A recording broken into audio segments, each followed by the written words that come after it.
Amigas, agárrense porque el chismecito de hoy está de no creerse. Me han pedido mucho que les cuente esta historia, y la verdad es que me costó mucho procesarla para poder compartirla con ustedes. Hoy les voy a contar el velorio donde mi esposo llevó a su amante, y les juro que lo que sucedió después es peor, pero eso será para la segunda parte. Todo empieza hace unos meses cuando mi vida se detuvo. Mi pequeño, mi sol, mi razón de ser, nos dejó. Fue un accidente.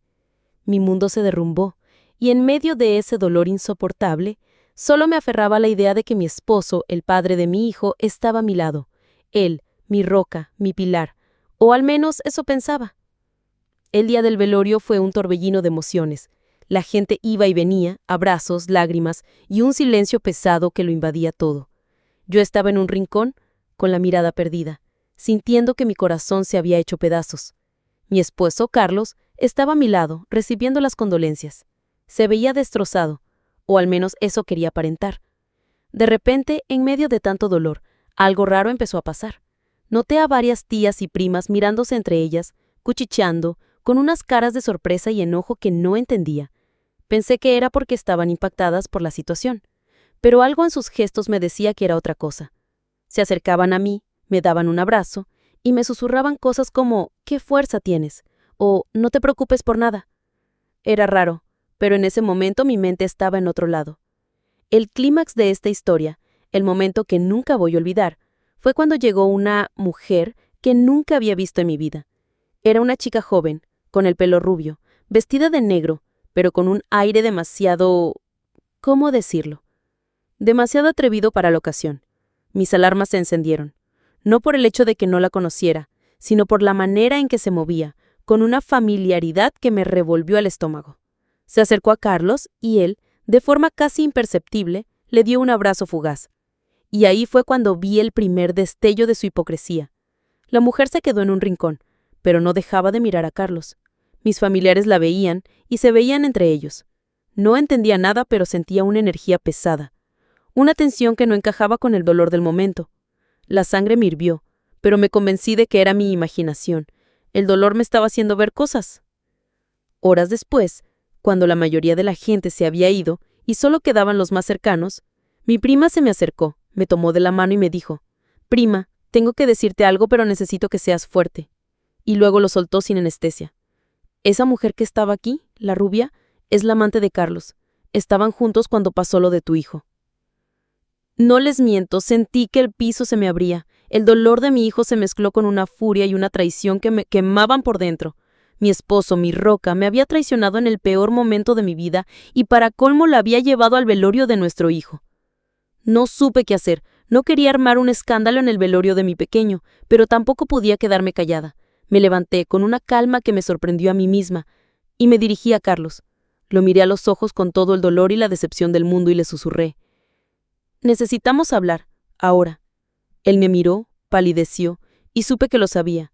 La máscara de dolor se le cayó y la de la culpa lo cubrió por completo. Me aparté y me fui a un rincón, dejando que mi prima se quedara a su lado. No quería verlo, no quería escuchar sus excusas.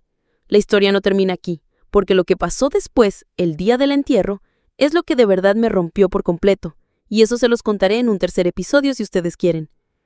Pero para terminar, déjenme preguntarles algo. ¿Qué hubieran hecho ustedes en mi lugar? ¿Hubieran armado un escándalo en el velorio? ¿O hubieran esperado como yo? ¿Lo hubieran perdonado? ¿O lo hubieran mandado a volar en ese mismo momento? Las leo en los comentarios.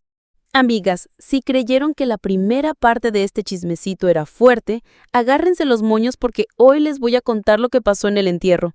Esta es la segunda parte de El velorio donde mi esposo llevó a su amante, y les prometo que mi historia se puso más turbia de lo que jamás imaginé. Si no han visto la primera parte, vayan a verla para que entiendan todo el drama. Pero para quienes ya están en el chisme, recordemos, descubrí que mi esposo, Carlos, tenía un amante, y la muy atrevida se apareció en el velorio de nuestro hijo. En ese momento no hizo un escándalo, pero sí le pedí a Carlos que habláramos. La tensión era insoportable, pero el dolor de la pérdida me impedía pensar con claridad, o eso creía. El día siguiente fue el entierro. El mismo torbellino de emociones. Pero esta vez mis ojos no veían solo el dolor, sino que buscaban a esa mujer por todas partes. Y ahí estaba, a lo lejos, vestida de negro, mirando de cerca a Carlos. Pero aquí viene lo peor. No solo estaba ella, sino que había otra mujer con ella. Esta segunda mujer, un poco mayor, se veía más formal, pero me parecía familiar. Se me heló la sangre cuando me di cuenta de quién era. Era la secretaria de mi suegra, la que se encargaba de la agenda de la empresa familiar. En ese momento no entendía por qué ella estaría ahí, y mucho menos con la amante de Carlos. Mis pensamientos no paraban. ¿Qué estaba pasando aquí? ¿Qué tanto sabía la gente que yo no? Carlos estaba a mi lado, intentando darme la mano, pero lo ignoraba. Mi mente estaba en modo detective. Me acerqué a mi tía, la que siempre sabe todo, y le dije: «Tía, ¿quién es la señora que está con la mujer de la rubia?». Y mi tía, con la cara más seria que le he visto, me dijo: «Ella es la secretaria de tu suegra, y me han dicho que ella le ayuda a su jefe, o sea, a tu esposo, a verse escondidas con la rubia». El mundo se me cayó por segunda vez. No solo era mi esposo, no solo era el amante, sino que también era un plan orquestado, con cómplices. Y la que ayudaba a mi esposo a ser infiel era nada más y nada menos que una empleada de la empresa familiar. Mi sangre, que ya estaba hirviendo, llegó a su punto de ebullición. Justo en ese momento, cuando el ataúd de mi hijo comenzaba a bajar a su tumba, vi cómo la amante se acercó a Carlos y le susurró algo al oído. Él volteó a verla con la cara de culpa, y ella le sonrió. En ese momento no aguanté más. Los dos estaban en su propio mundo, actuando como si nada pasara, mientras yo enterraba a mi hijo. Me acerqué a ellos, con una calma que me sorprendió a mí misma, y le dije al amante: «Tú y yo vamos a tener una conversación, ahora». La cara de Carlos era un poema. Se puso blanco. Se le trabó la lengua. La amante se hizo la que no entendía y dijo: «¿Quién eres?». Y yo, con la voz más fuerte que me salió, le dije: «Soy la esposa y la mujer a la que le arruinaste la vida». En ese momento se armó el drama. La gente volteaba a ver. Los susurros empezaron a circular. Los familiares se acercaban. Carlos intentó pararme, pero lo miré directo a los ojos y le dije: «No me toques. Te atreviste a traer a esta mujer a este lugar, y ahora vas a tener que lidiar con las consecuencias». El entierro de mi hijo se convirtió en un campo de batalla. La amante salió huyendo. Mis tías la persiguieron, gritándole cosas. Mis primas se quedaron conmigo intentando calmarme. Y Carlos se quedó parado, solo, mirando cómo su mundo se desmoronaba. La historia no termina aquí, porque hay una revelación más. Y esa, mis amigas, es la parte que me dejó sin aliento. Y eso les contaré en un tercer episodio si ustedes quieren. Pero para terminar, déjenme preguntarles algo. ¿Qué hubieran hecho ustedes en mi lugar? ¿Hubieran reaccionado con calma o hubieran armado un escándalo más grande? ¿Qué es lo peor de todo esto? ¿La amante, mi esposo o el cómplice?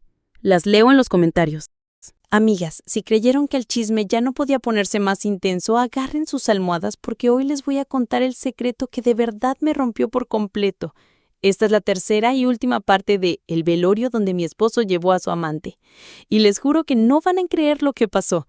Si se perdieron las primeras dos partes, tienen que ir a verlas. Pero para las que están conmigo en este viaje de chismes, recordemos, descubrí que mi esposo me engañaba. Llevó a su amante al velorio de nuestro hijo y la amante se presentó de nuevo en el entierro, con una cómplice.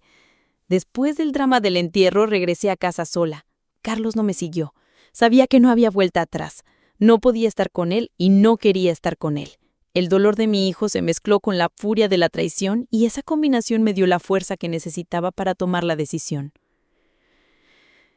El resto del día fue un torbellino. Mis primas y tías vinieron a mi casa para asegurarse de que estuviera bien. Ellas estaban igual de impactadas que yo. Me contaron que el amante se había ido huyendo y que Carlos se había quedado solo en el entierro, con la mirada perdida. Esa noche, cuando ya todos se habían ido, recibí una llamada de un número desconocido. Dudé en contestar, pero algo me decía que tenía que hacerlo. Y cuando contesté, la voz del otro lado me dejó sin hálito. «Hola, soy la mamá del amante de tu esposo. Te llamo para pedirte una disculpa en nombre de mi hija y en el mío por lo que sucedió en el velorio y el entierro de tu hijo. Y tengo que contarte algo que te va a sorprender más que todo lo demás. Mi hija tiene un hijo y su papá es tu esposo, Carlos». En ese momento sentí que el tiempo se detenía. La sangre se me heló. Mi mente no podía procesar lo que acababa de escuchar. ¿Un hijo? ¿Carlos tenía un hijo con su amante? Sentí que me quedaba sin aire. Un dolor y una traición que no se pueden describir me invadieron. No solo me había engañado, No solo había llevado a su amante a los lugares más sagrados, sino que también me había escondido la existencia de un hijo. Me quedé sin palabras. La mamá del amante siguió hablando, diciéndome que Carlos le había pedido al amante que guardara el secreto, que la había presionado para que se alejara de su vida, pero que ella no aguantó más la mentira. Le prometí que mi historia tendría un final, que no me iba a quedar con los brazos cruzados. Esa noche no pude dormir. Mi mente era un torbellino de emociones, la furia, la tristeza, la traición, pero también sentí una fuerza nueva. La fuerza de una mujer que había sido traicionada y que necesitaba encontrar la paz por su hijo. Al día siguiente tomé la decisión. Le pedí a un abogado que iniciara el proceso de divorcio. No quería nada de él, solo mi paz. La historia de mi esposo con su amante, su hijo y sus mentiras me dio la fuerza que necesitaba para seguir adelante. Y así, amigas, es como termina mi historia. Y aunque aún me duele el corazón, sé que mi pequeño está en un lugar mejor y sé que yo estoy haciendo lo correcto. Pero antes de irme, cuéntenme, ¿qué harían si se enteraran de que su esposo tiene un hijo con su amante? ¿Lo perdonarían o lo mandarían a volar? ¿Qué es lo peor de todo esto? ¿La amante, el esposo, los cómplices o el hijo? Las leo en los comentarios.